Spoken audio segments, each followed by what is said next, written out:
pessoal, bom dia, boa tarde ou boa noite, conforme a ocasião. Eu sou a Mel, criadora de conteúdo e apresentadora aqui no canal ou perfil da Mel Scare. Sejam muito bem-vindos a mais esse bate-papo que eu vou ter hoje com duas convidadas e a gente vai falar isso com muito respeito, que é o que o tema merece. A gente vai falar basicamente sobre a série documental João de Deus, Cura e Crime, que vem agora, um ano depois da estreia que teve no Globoplay sobre João de Deus, que chama Em Nome de Deus. Importante do que a luz. Ele precisa pagar pelo que ele fez.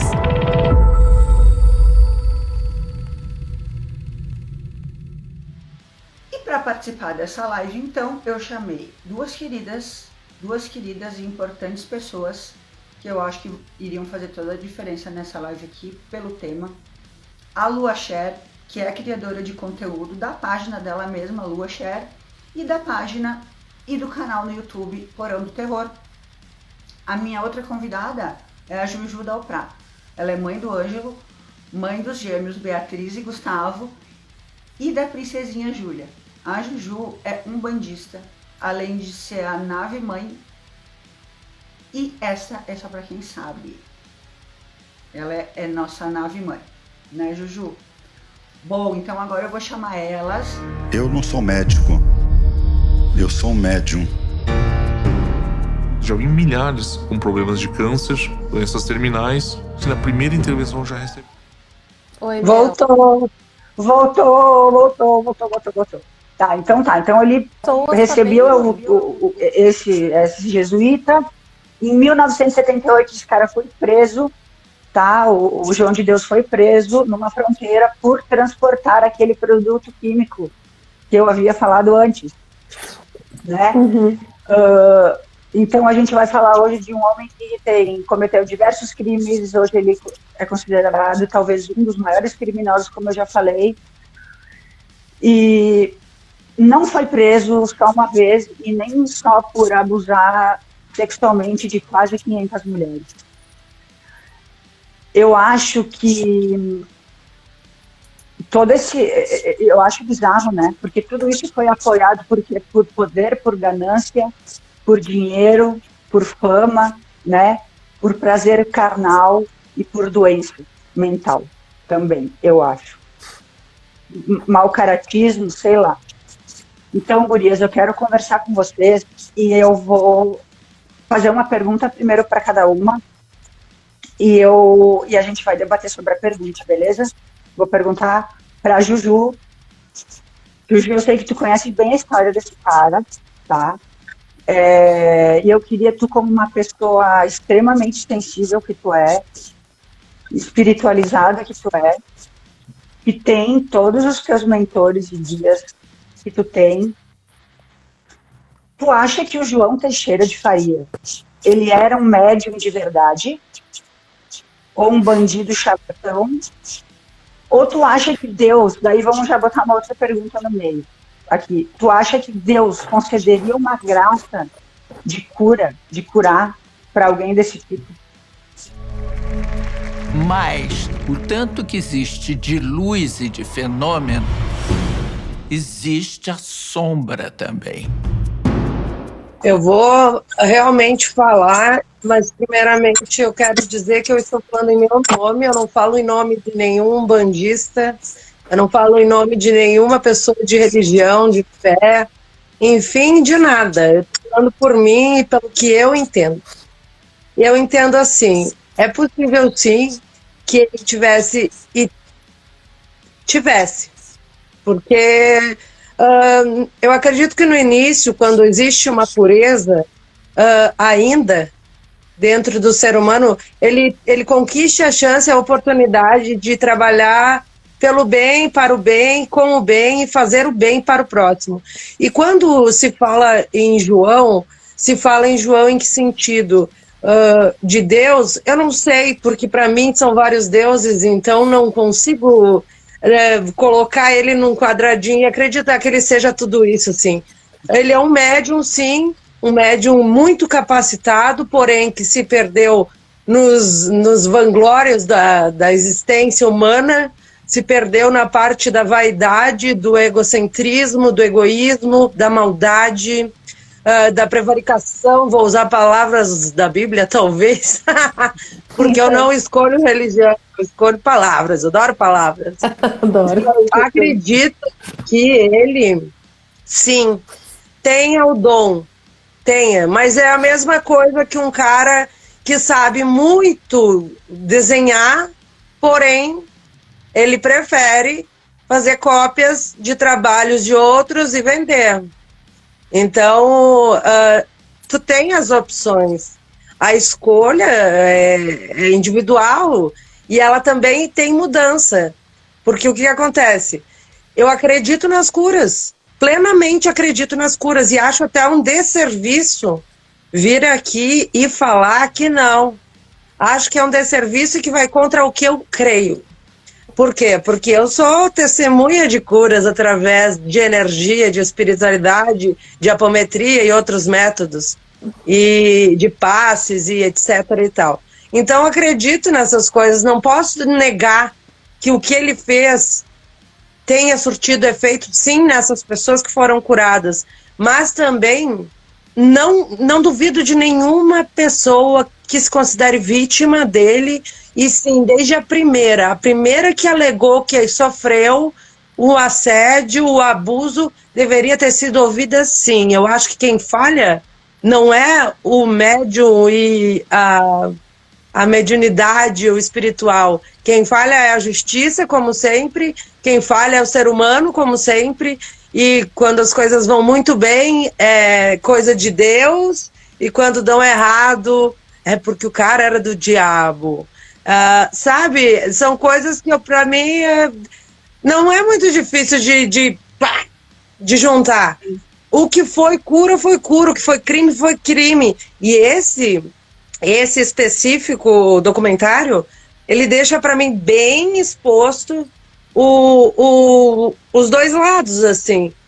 Quando as pessoas ainda seguem e ainda acreditam, são pessoas que foram curadas, e não é que elas talvez não queiram acreditar no crime, ver o lado mal do ser. Sim. Todo ser humano tem. Nós somos ambíguos, não tem essa. Ninguém é 100% bom, ninguém é 100% mal também. Exatamente. Só que o que acontece? Quando coloca nessa situação, essas pessoas que foram curadas, elas têm o direito de sentir uma gratidão. Só que é uma gratidão que fica tipo uma dívida eterna. Sim. Então elas acabam que defendendo o que para mim é errado. Porque independente do bem feito, um mal feito desmancha tudo isso.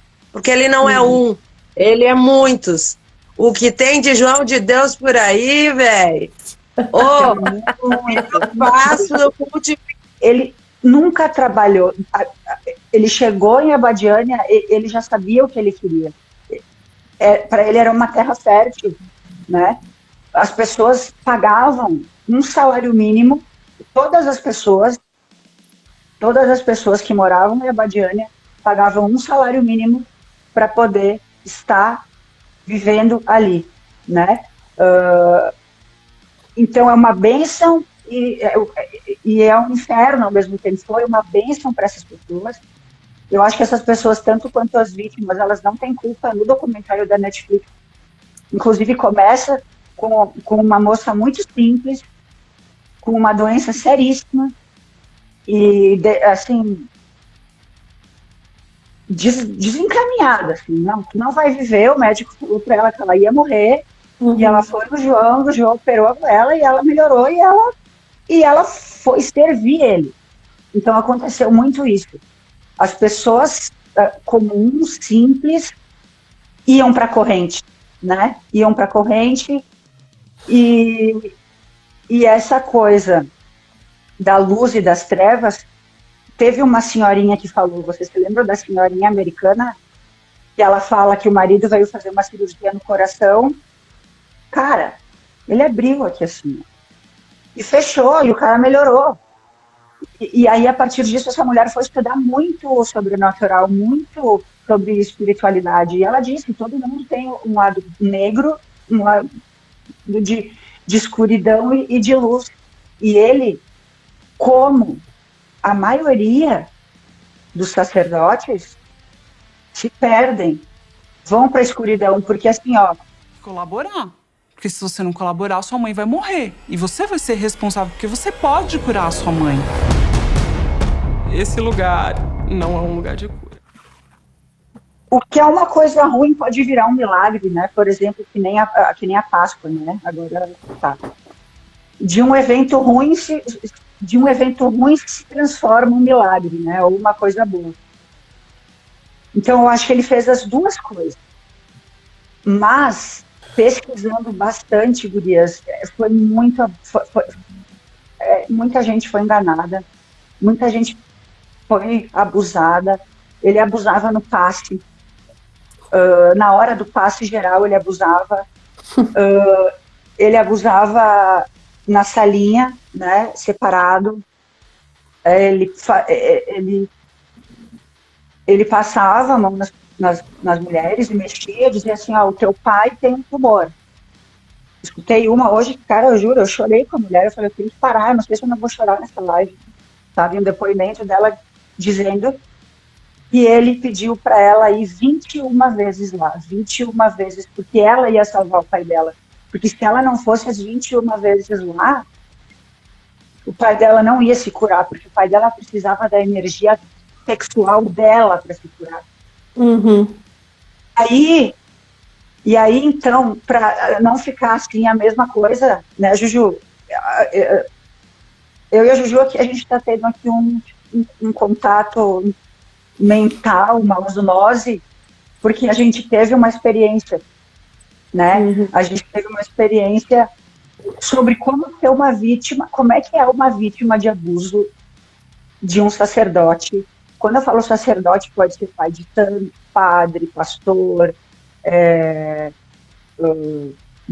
budista, monge, não tem problema, bruxo, qualquer um, tá? Cartomante, qualquer muito espiritualista.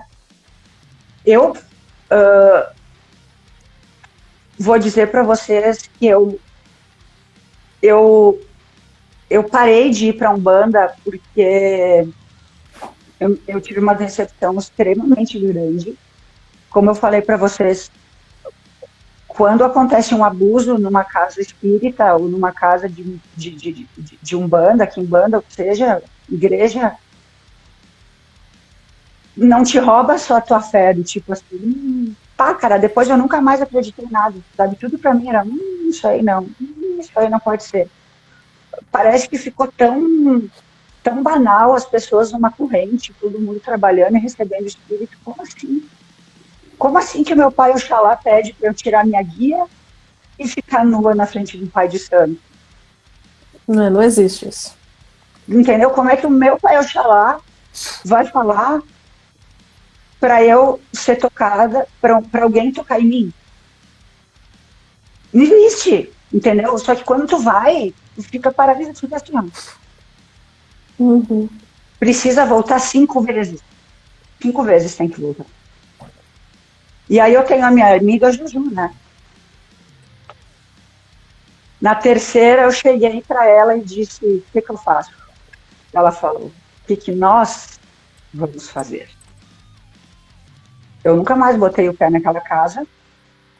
Fui procurar uma outra pessoa por medo, né? Porque um outro pai de santo por medo, porque tem essa cultura do medo, né?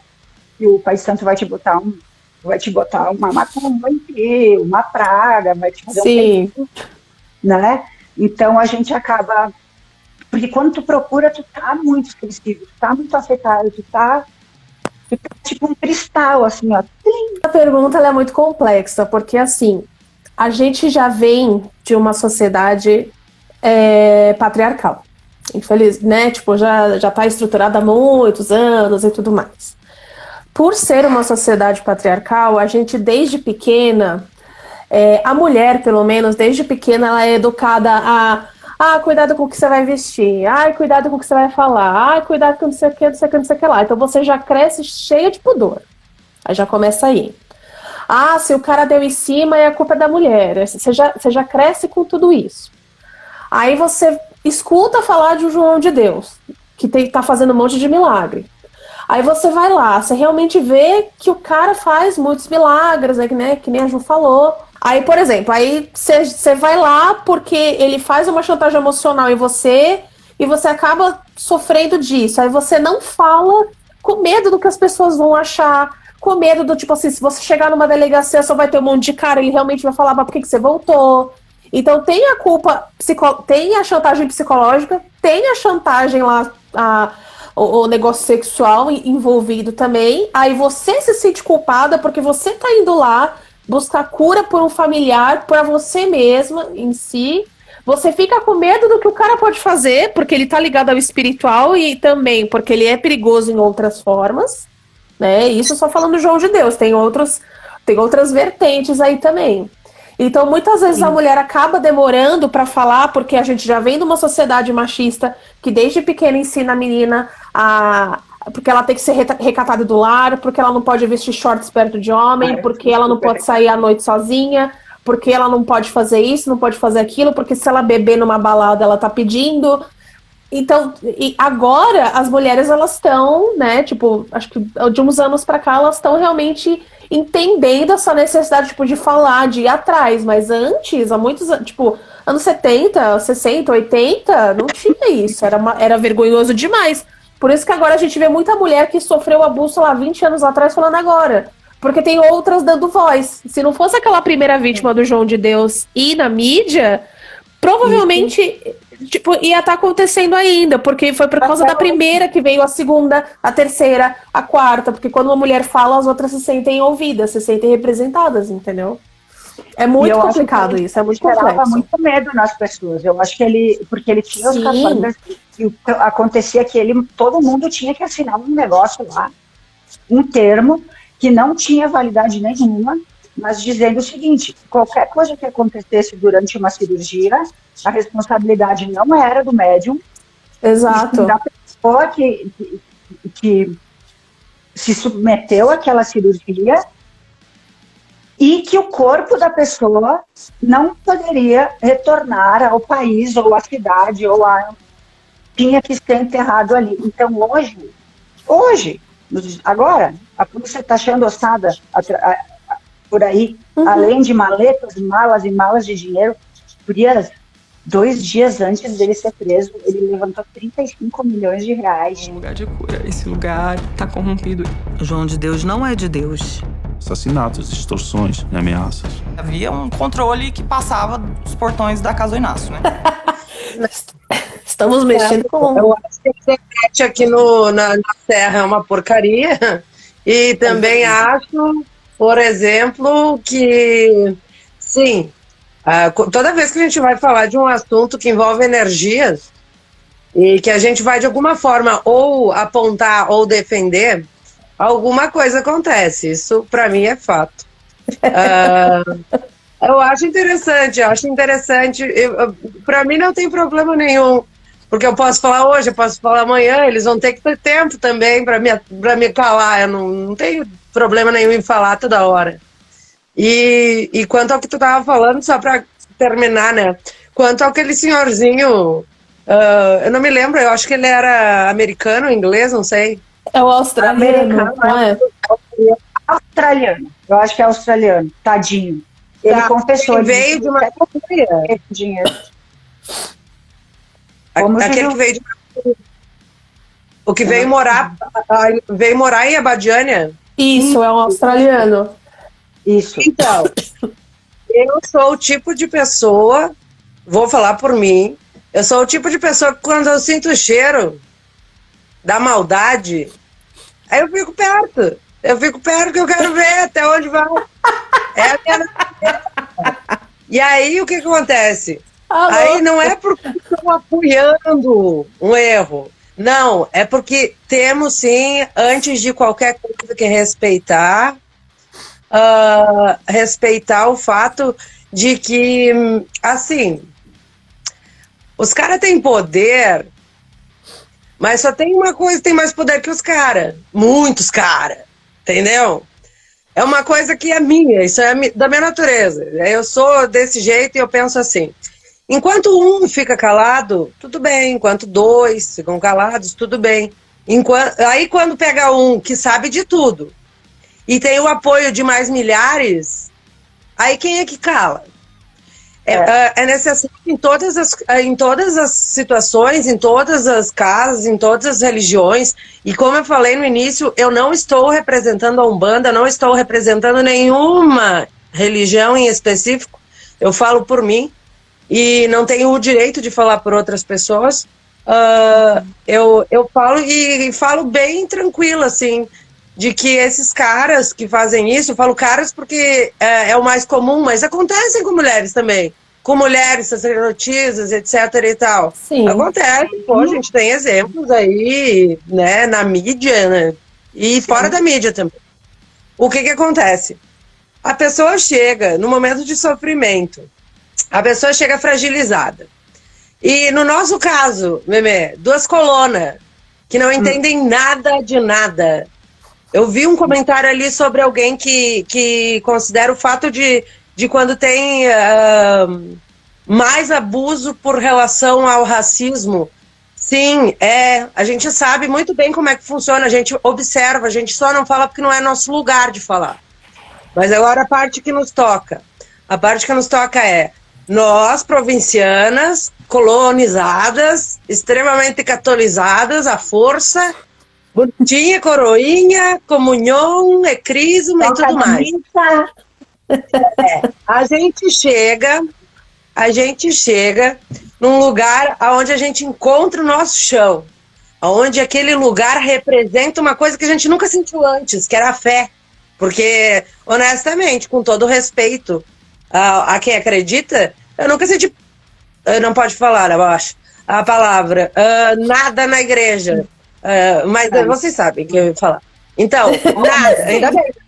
Sentir isso aí na igreja acontece de vez em quando para alguns sentir. Mas o que acontece? Eu ali me encontrei. Só que eu aprendo muito rápido tudo que me ensinam. E eu sinto muito sobre a espiritualidade. E a espiritualidade, para mim, ela não é uma via horizontal. Pode ser que a hierarquia, sim, seja uma via horizontal. Pode ser não, é de fato. A hierarquia mas a espiritualidade é uma linha vertical. Tu sente ela vindo dos degraus ascensionados para baixo. Não tem como um ser humano vir e tomar o lugar de uma energia extremamente poderosa. Não tem como. Vai, pega num fio desencapado, então, estou fodão. Eu não acredito, entendeu? Em gente. Eu acredito na espiritualidade. Uhum. Aí o que acontece? Tu vê esse cara aí, ele foi muito corajoso. Porque ele ficou lá até alguém juntar provas o suficiente para ele poder colaborar. E isso também é uma forma da espiritualidade trabalhar.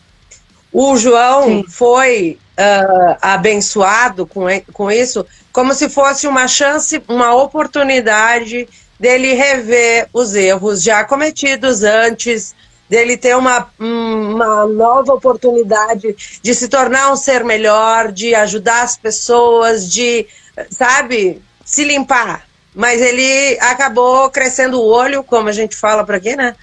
Ele cresceu o olho e viu o dinheiro. Ele teve 11 esposas, ele tem 11 filhos registrados. Não vamos falar de filho, que eu tenho também, amor. Outros que ele fez por aí e falou: é meu? Não é meu. É? Manda matar. O João de Deus não é de Deus. Assassinatos, extorsões e ameaças. Havia um controle que passava dos portões da casa do Inácio, né? De Deus. Lucas 4, 6. Lucas 4, 6. Deve ser alguma passagem da Bíblia. O Diego,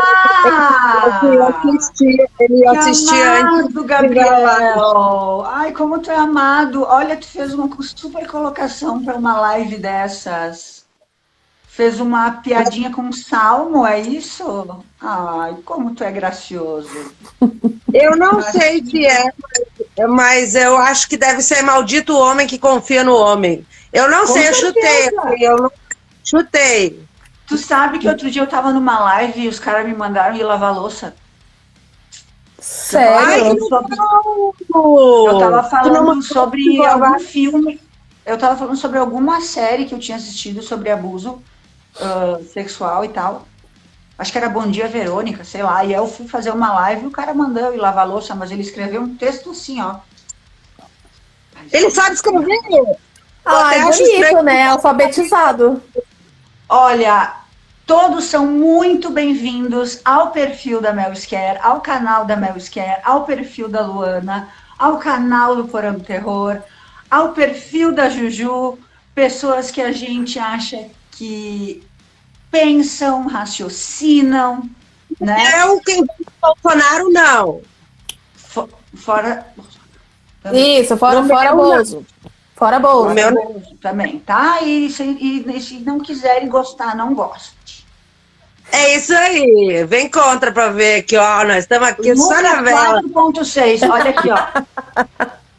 E disse-lhe o diabo: dar-te-ei a ti todo esse poder e a sua glória, porque a mim me foi entregue e dou a quem quero. Ai, que delícia! Adoro! Adoro! Assim sim, aí sim. Adorei. Galera... Valeu, cara! Eu gosto assim, quando me dão o poder. Exatamente. Pondere a gente, não fique mandando a gente lavar louça, não fique botando... Essa piadinha já passou também, né? De lavar louça, já passou, gente. Roda, troca, né? Eu não tenho, mas tem gente que tem. O pessoal que separa, mulher de homem, branco de preto, ruivo. Nossa, desde pequena eu nunca entendi isso. De verdade, eu nunca entendi. Desde pequenininha. Ainda bem que a gente não é assim, né? Por isso que a gente tá Nossa, aqui. Graças aos deuses. A gente tá falando de homem. Logo a gente tá no sexismo. Desculpa, quebrei o clima. Mas vamos pra lá também, não tem problema. Eu tenho que falar sobre alguém que tá comentando bastante aqui. Eu não sei como é que pronuncia, mas aqui tá Chuma.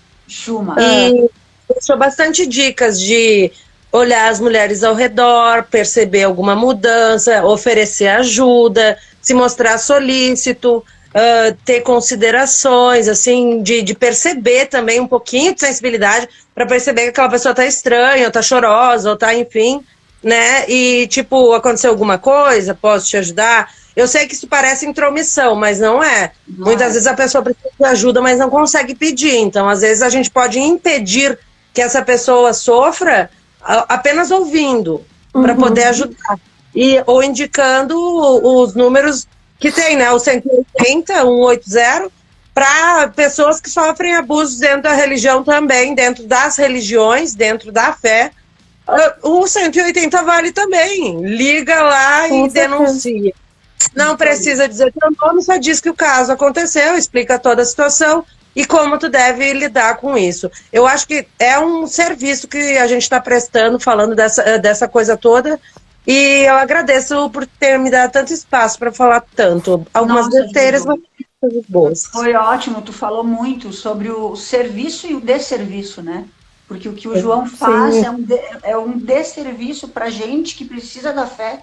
Tem pessoas que dizem que quem tem fé é fraco, é porque é fraco, né? Precisa de alguma coisa para se apoiar.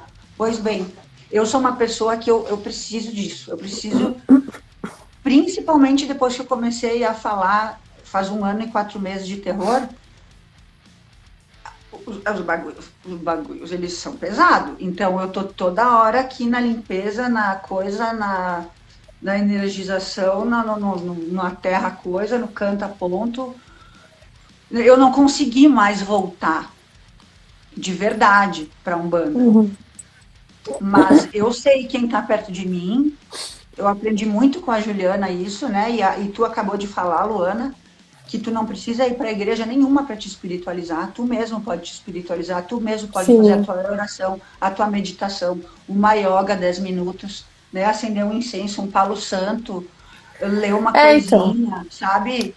Pedir proteção. Então é o que eu tô fazendo, né?